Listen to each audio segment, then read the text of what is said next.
Hey guys, so today's video is going to be a back to school life hacks video. This is the second video in my hashtag back to school with Lindsay series. I got most of these hacks from personal experience, Pinterest, YouTube, just experience, anything. So this is just a huge list of hacks that I have compiled together. So I hope you guys enjoy this and let's just get into it. Okay, so I have split up all of the hacks into 3 categories. There's about 30 hacks. And so the first category is just general, some tips you guys should know about. The second category is study tips, specifically for studying. And then the third category is just kind of like nighttime and how to deal with all-nighters and being tired all the time, because trust me, I feel you. So those are the 3 categories. So we're going to start with the first category of being general. Just some general tips that you guys should know and do and be aware of. It is always helpful to set your schedule as your wallpaper. I've done this every single year. As soon as you get your schedule, take a picture of it and set it as your background. Check your phone and you know exactly where you're going. So it's super fast and super easy. So just set your schedule as your school background. As your phone background. What am I saying? I can't even speak today. Okay. Next is to use an agenda, because it can help you stay organized and everything you need to see can be here, and it'll just help you if you have a test coming up or if you have homework, you can just write it down in your agenda, and it's a good way to stay organized and have everything in one place. Pick out your outfits the morning before. I honestly don't do this every morning, but when I know that I want to sleep in as long as possible, if you pick out your outfits the night before, it's just really easy because you can just roll out of bed, throw on the outfit that you already picked out, so you don't have to spend an extra 20 minutes trying to figure out what to wear in the morning, so it just saves a lot of time and helps you sleep in longer. Join stuff to make new friends. This can be clubs, this can be sports teams, this can be drama things, anything. Just join as much as you possibly can, especially when you're a freshman, and that is a really easy way to make friends because you are going to be surrounded by people who enjoy doing the same stuff as you, and just when you're trying out or auditioning or whatever, it'll be easy to make new friends because you have something in common. So join stuff to make friends.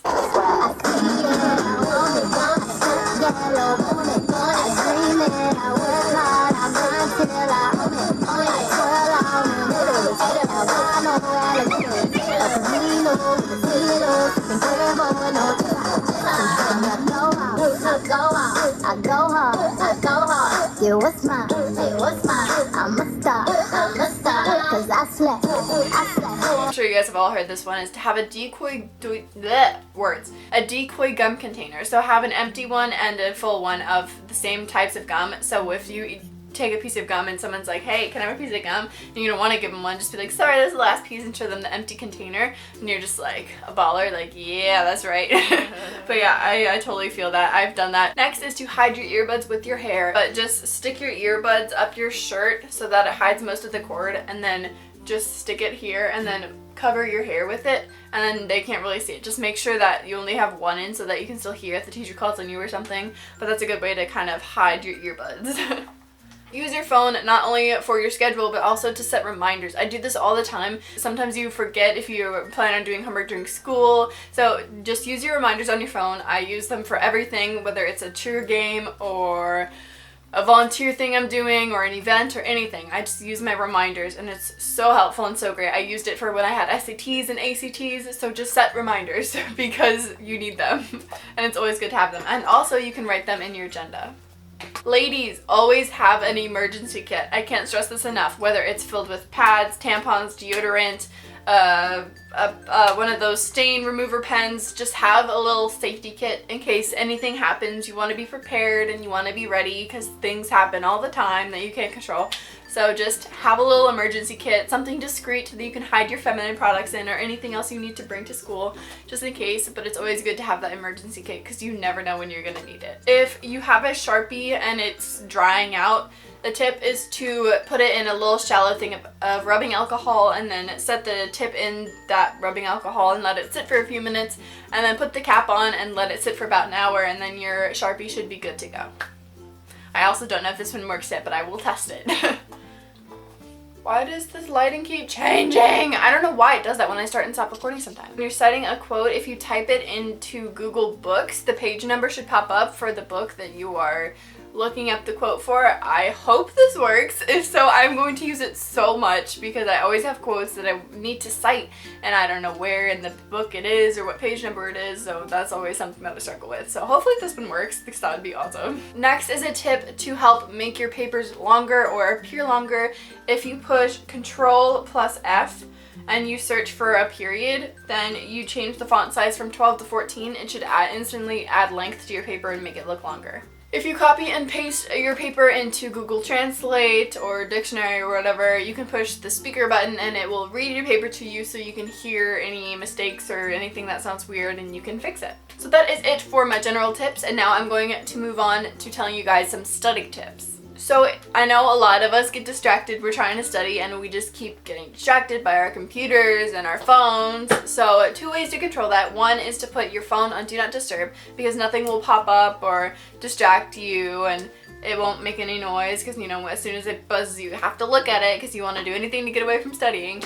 And then for your computer, if you use a thing called self-control, you can block certain websites so that you can't go to them, because I know I'll be studying and I'll just be like, let's go on YouTube, but if it's blocked, then you cannot go on it, and then you'll be like, oh true, I need to study. So it's a really helpful tool because you can just block certain websites for a certain amount of time so that you can get your studying done and just focus in. To make little cheat sheets of information that you're worried about because it's proven to increase your test scores, as well as to study within 1 day of taking your notes. The retention rate is supposed to be about 60% higher.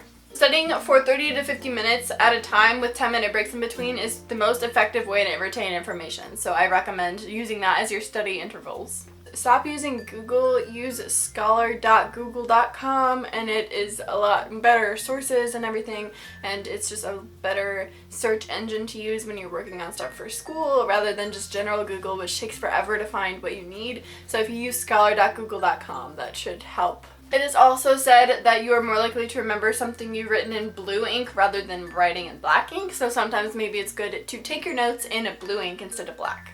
So this one I will insert the picture for right here, but basically it says the best time to study is between 4 a.m. and 6 a.m. It says your brain functions at 100% from 6 a.m. to 7:30 p.m.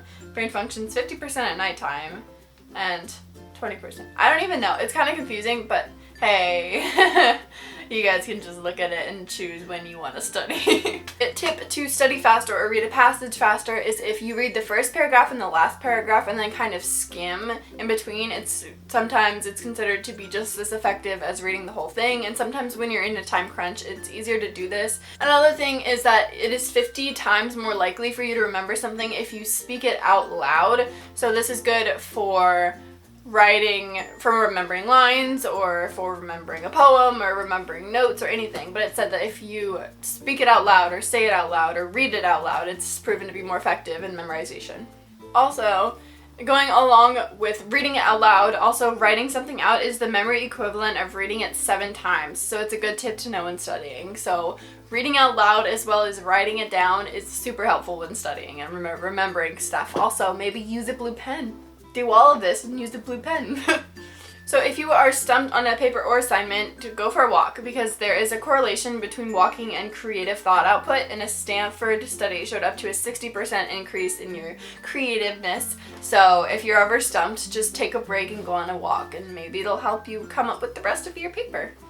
When you're studying something new, teach a friend about it and let them ask questions, because if you can teach something well, it means that you understand it well. So there's kind of a correlation, because if you're teaching someone about something, that means you know what you're talking about. So it helps you while also helping teach the other person. Now I'm going to be showing y'all my night hacks. If you're tired or sleepy or anything, these are for you. And this is me. All of these I deal with. Trust me. So if you're tired, one thing that might be a cause is you might be dehydrated. So try drinking some water. I also do this when I'm trying to stay awake in class. I'll just keep a water bottle on my desk and just kind of drink sips of water, and sometimes it just helps stimulate the brain, keeps you hydrated, and might help you stay awake.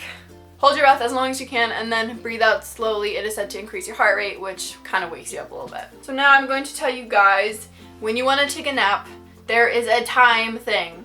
So how long should you nap for? 10 to 20 minutes. It boosts alertness, energy, and it's a good way to refresh and go back to work.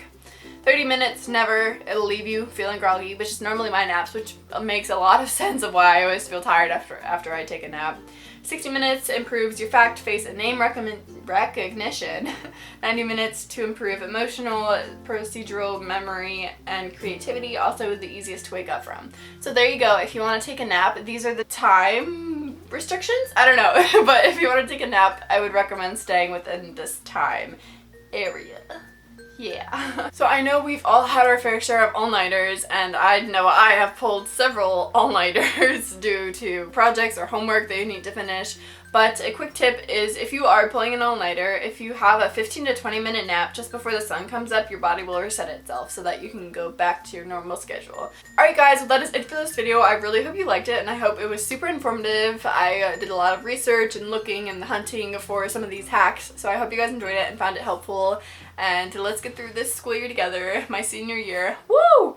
But yes, that is it for this video. Don't forget to give it a thumbs up if you liked it, and if you're excited for more back to school videos, because there are several more coming. Stop what you're doing and subscribe to join the family, and I will see you guys in my next video. I also just wanted to take a quick second to thank all of you guys for all of the support in my last video. I was really scared to post that, and I felt very vulnerable, but you guys were so supportive and loving, and I love you guys so much. So thank you so much for all of the support on that last video. I love you guys. You guys mean the world to me. I love my family. I love you guys so much, and I will see you guys in the next video. Love you. Bye.